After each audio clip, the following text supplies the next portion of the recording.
Hi everyone, it's Kristie here from KP Creatives with another card video for two scrapbook friends.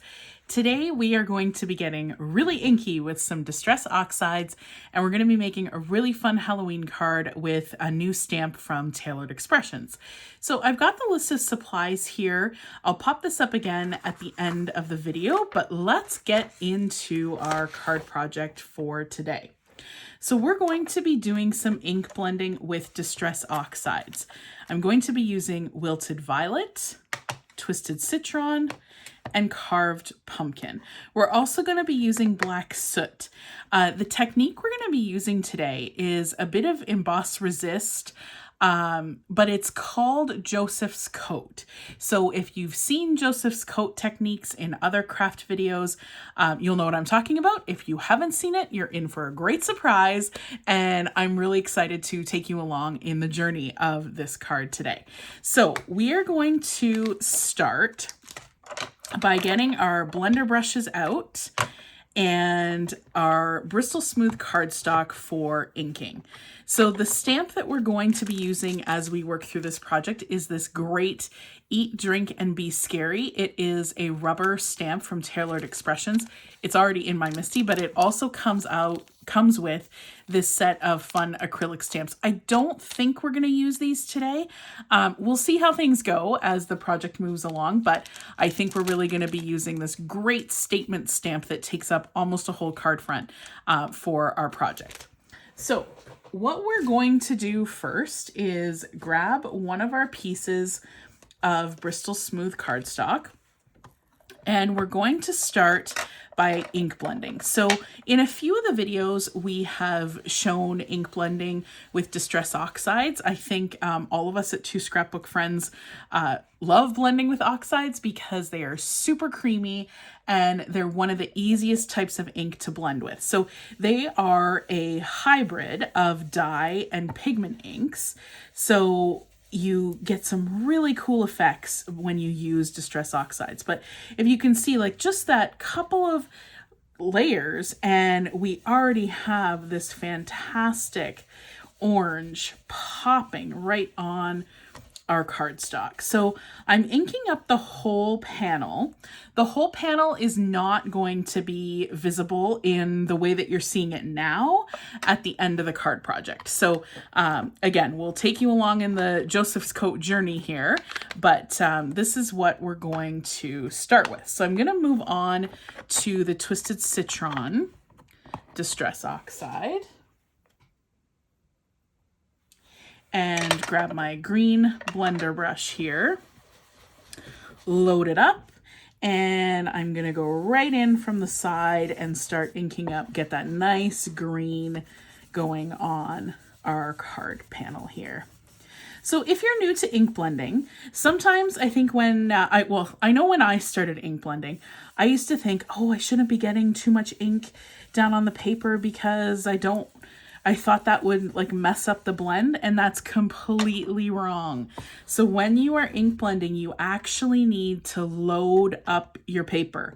And by loading it up and having those inks nice and juicy, it really makes your blends work a lot more effortlessly.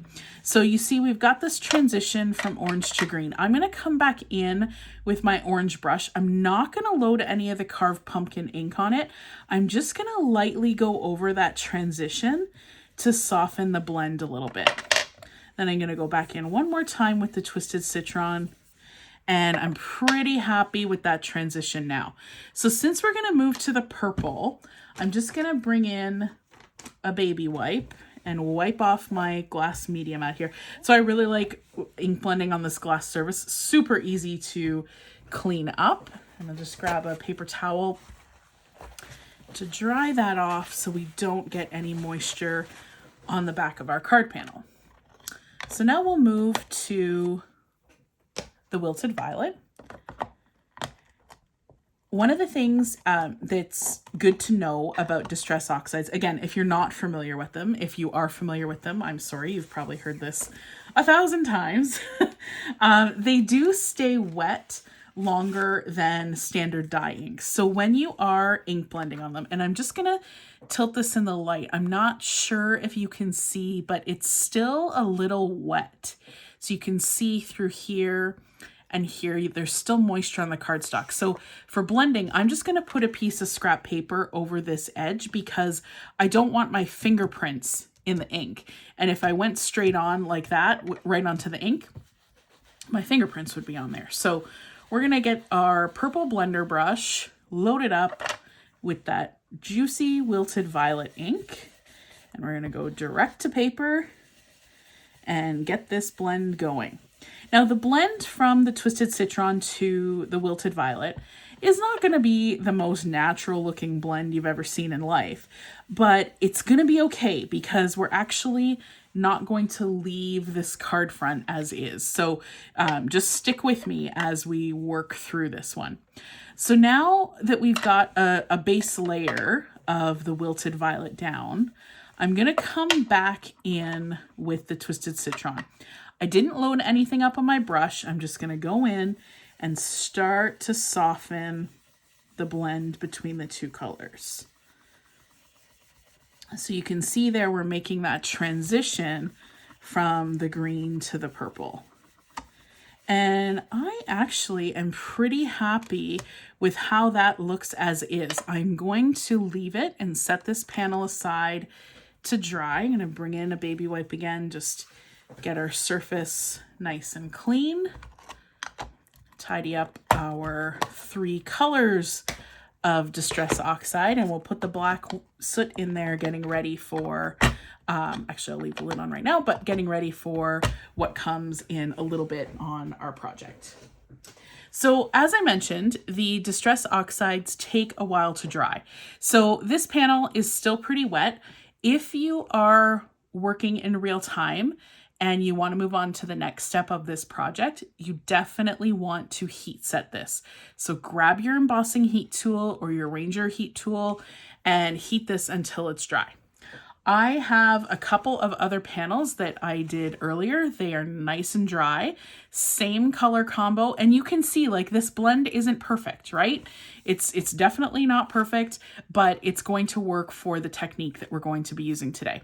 So I'm gonna grab this panel and get some of these blender brushes out of the way and bring in the Misty. So for those of you who attended the Crop and Create session, the fall session, I was lucky to be a participant in that.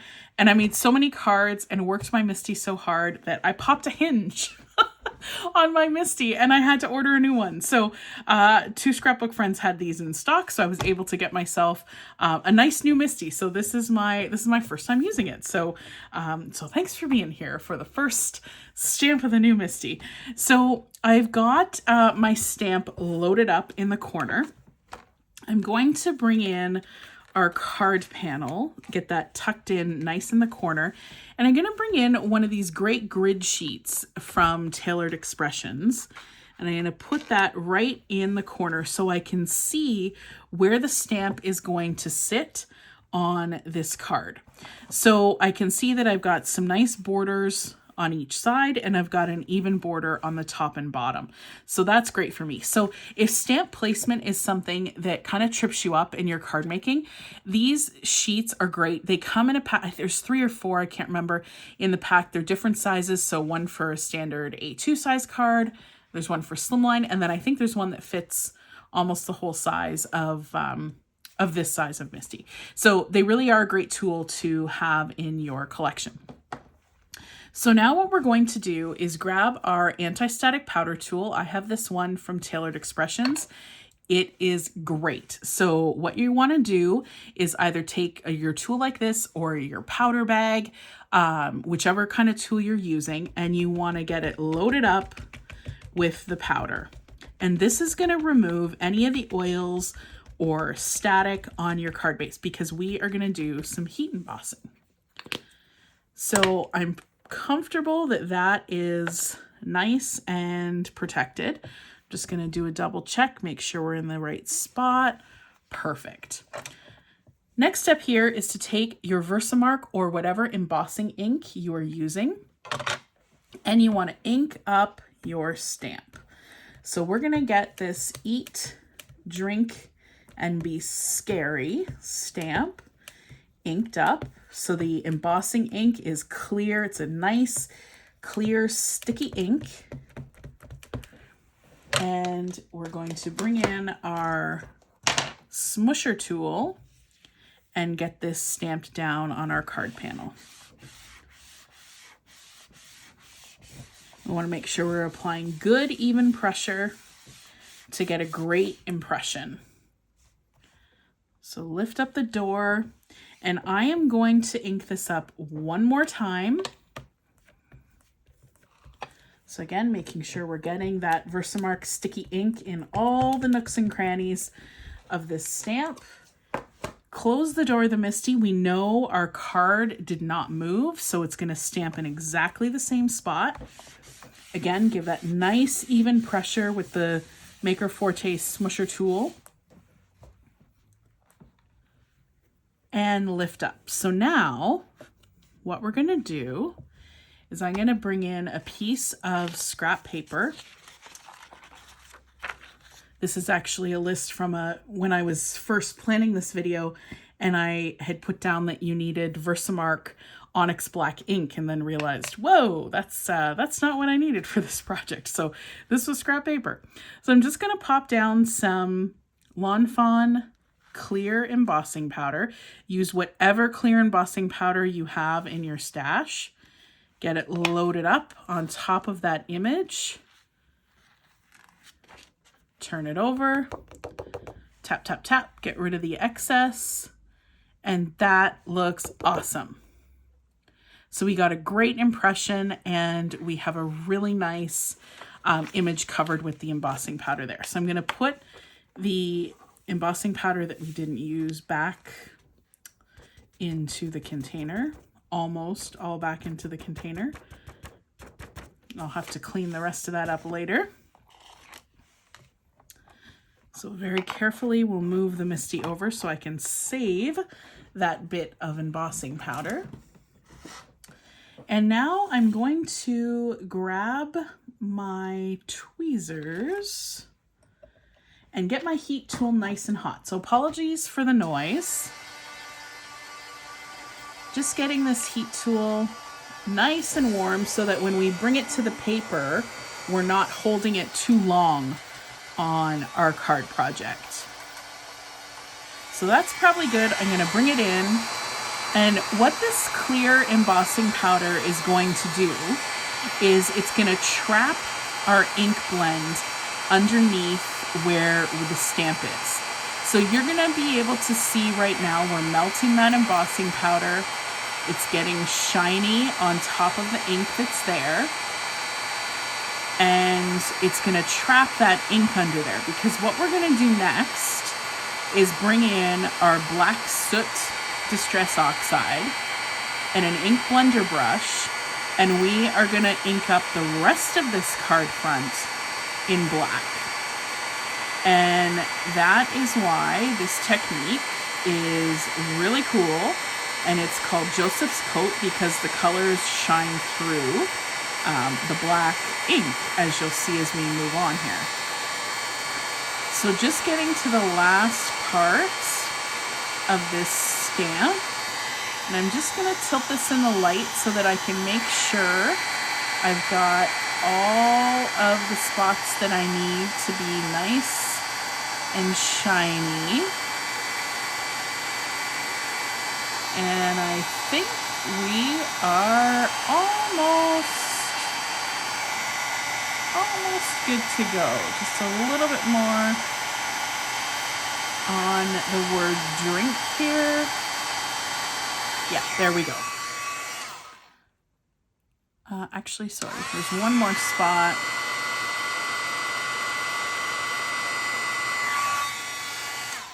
All right. So just let that cool for a couple seconds. You don't want to go in right away with your heat tool, but I hope you can see in the video that that nice shiny embossing powder is now on top of the image that we had. And I can see there's just a section on the bottom of the R on Scary that needs a little bit more heat to it. So just give me 1 second here.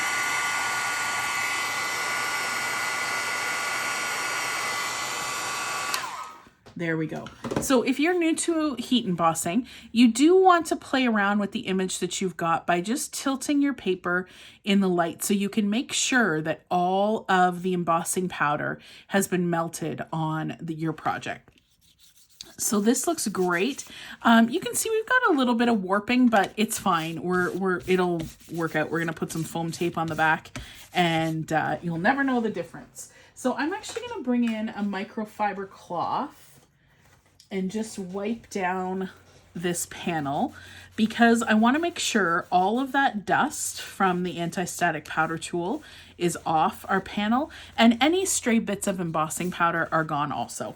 So that's great. Now what we're going to do is bring in our black soot distress oxide.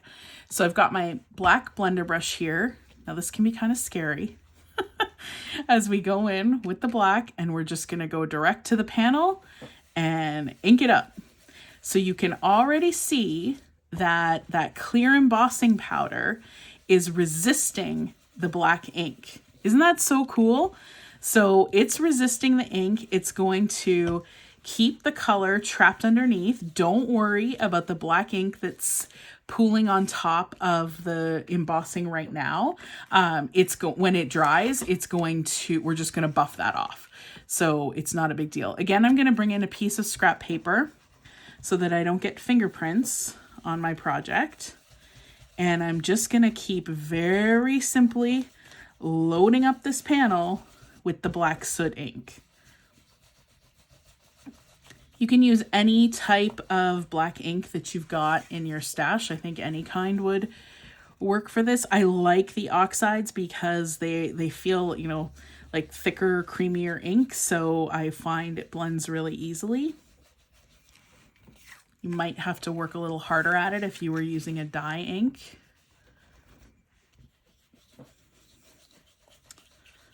Okay. So this is looking pretty good. So let me hold it in the light here. Yeah, just a little bit more on this one side.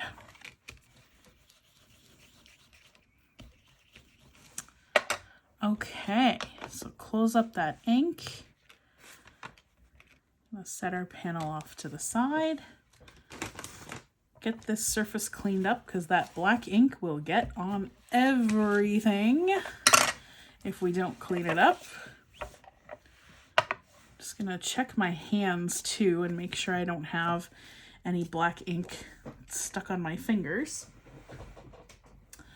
Okay, so now I'm going to bring my heat tool back in so that we can dry this off. And you don't want to have your heat tool too long on this because you don't want to continue to heat that embossing powder. So I'm just going to bring my heat tool to the card panel and get that black ink dried out. So I'm going to keep it moving because again, I don't want to reheat that embossing powder. I just want to dry up that black soot oxide on top of everything else. So just keep your heat tool moving.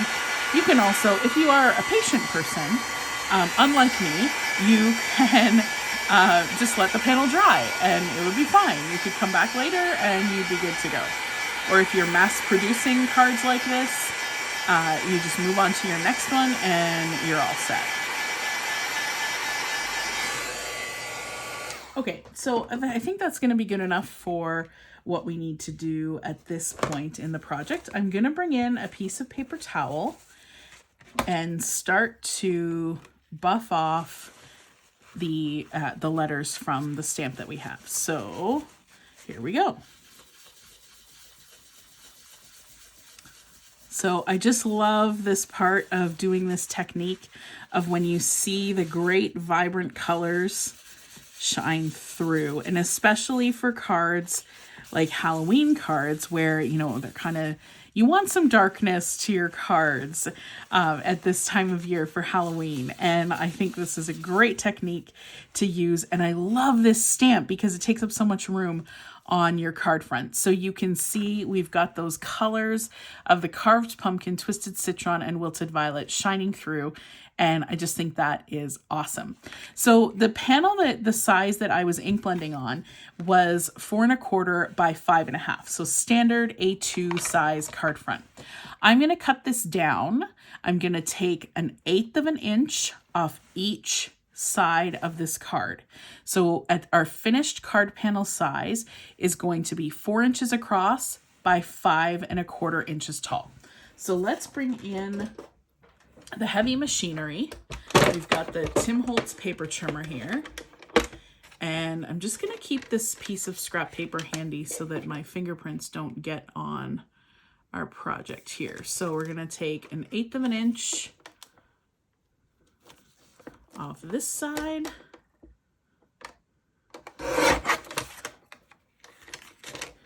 I'm going to turn our project and go 1/8 of an inch on this side. And we're going to keep it going here. Same drill. We're going to go down. So now we're at 4 inches for our finished size of the panel. Perfect. Just want to make sure it's flat there so we get a nice straight cut. Excellent. And the last one, this will bring us down to a finished size of 4 inches across and 5 1/4 tall. Okay, so now that we have that complete, pop our paper trimmer out of the way, and I'm going to bring in a card base. So I have a standard A2 size card base. This was made with a piece of 8 1/2 by 11 of the Nina Solar White 110 pound cardstock. You cut your sheet in half, then score it at 5 1/2, and you've got a nice sturdy card base. So I am going to bring in some foam tape and pop up this panel onto our card front. So we'll get some pieces of foam tape here to keep this nice and supported through the mail.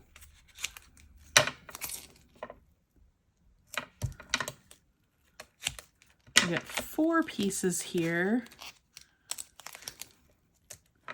Just so, again, we don't want to have anything sagging or drooping in the middle of our card, so this will prevent that. And it will also help to flatten out that panel. You saw, you know, a little bit of warping from the heat that we were applying, and applying this foam tape will actually help to flatten that out. So I'm going to take the release paper off of the foam tape. And we're going to put a little bit of liquid glue. This is the Lawn Fawn liquid glue. I've just put it in one of the nice precision tip tiny bottles. So I'm just going to put a little bit of liquid glue on there so that we have some wiggle room when we go to put this onto our card front. I'm going to let that glue sit for just a second to get tacky. Bring in my secret weapon ruler, and our goal here is to have 1/8 of an inch margin all around this card panel. So that's why we cut 1/8 of an inch off each side of the panel in the first place. So now I'm going to bring this in, get it 1/8 of an inch all the way around. And by using that ruler, we can press down with confidence and know that we've got this nice and straight on our panel. So I think that looks great. I love it. But I'm going to see if we want to add a little bit more to this card front. So I have some scraps of some Gina K cardstock. that I thought worked really well with the colors here. So I've cut some of her cardstock in Jelly Bean Green, in Tangerine Twist, and in Wild Lilac. So I thought it would be fun to just have maybe one stripe across the top or bottom, or just the top or bottom. I think I want to use the green. I really like the green. So let's see. I think that actually is kind of fun. That adds just a little bit more pops of color to the project, and I think we will go with it. So I'm going to grab my tweezers, bring back my liquid glue, and I really should learn by now to not put liquid glue over top of a finished card project. I'm just asking for trouble. So I'm going to let this one piece, let the glue get a little tacky before we put it down on the card front. Let's get our next piece all set to go here. I love using this liquid glue, and if you've used it yourself, you know that if you leave it just for a little bit and it gets a little bit tacky, it's so easy to work with on your project. So if you struggle sometimes with the liquid glue oozing out, just let it sit for a second. Let it get tacky. It'll set up a little bit on your project, and it'll be much easier for you to work with. So I'm going to put this strip right down in the corner. And we're going to have a little bit of wiggle room to get this across the bottom of this card panel. So I cut these strips about 1/8 of an inch. They are not exact. I just kind of ran them through my paper trimmer, and they are 4 inches across. So I knew they would fit this card panel well. Okay, so that's great. Now we're going to flip it and do the same thing on the top here. Our glue has set up just enough on this strip. This is also a fun way to use your scraps, especially of specialty cardstock, right? Like your scraps of glitter paper or holographic paper, metallic, any of the shiny papers that we all hoard in our collections. This is a great way to use them, just by putting little tiny strips on your project, either at the top or the bottom of your cards. It's a really great way to use them. Now I can see that the edge of this is not quite sticking, so I'm going to put a little bit of glue there. And I think I got a little too much, so we're just gonna let that sit for a second before I push down and it oozes out everywhere. And then we're gonna decide if we want to add any of these little gems or confetti pieces from Tailored Expressions. I thought the confetti would be fun, a fun addition to this card. There's a green, a purple, and an orange, so that would be a good fit. Maybe we won't use these just because I can't seem to open the package. So I'll let you know how this is going in a second here. So we're just gonna tack this down, and I'm gonna hold it there for a second because this edge is being a little bit stubborn and not setting up. There we go. So that looks great. I've been able to get the little confetti pieces open here. I don't have my bead tool tray open, so I'm just going to actually use my inkstand, and then I'll put these back in the container after. So I'm going to bring in my jewel pick tool from Maker Forte, and let's see what these gems will look like on our project here. You know what? I'm not going to use the green because it's too different in tone from the Jelly Bean Green. So I think I will just use the orange and purple. I'll get 5 out here and see what we're dealing with. So let's see.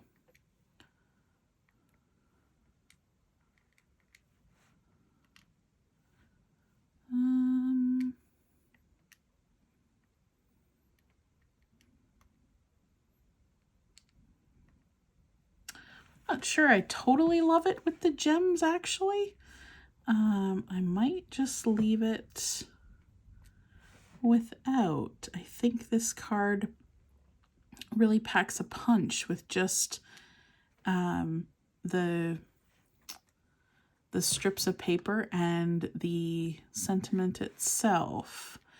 Again, whenever I'm struggling with this, I do wish I was live with you guys so you could give me your feedback on, yeah, put them on, or no, stay where you are.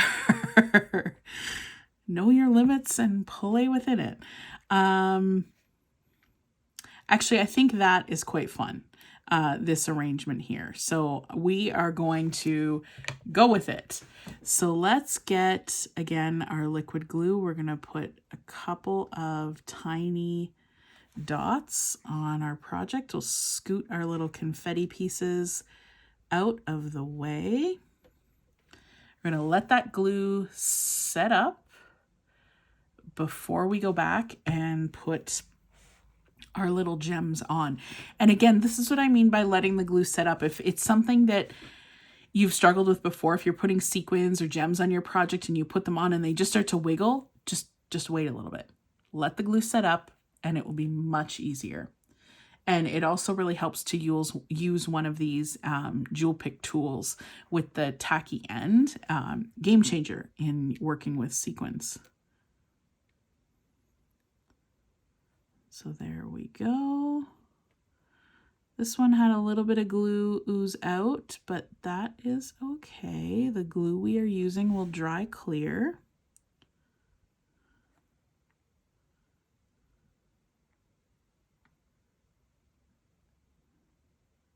Very serious business when we're gluing these things down. It gets really quiet. Just gonna see if I can get some of that excess glue off.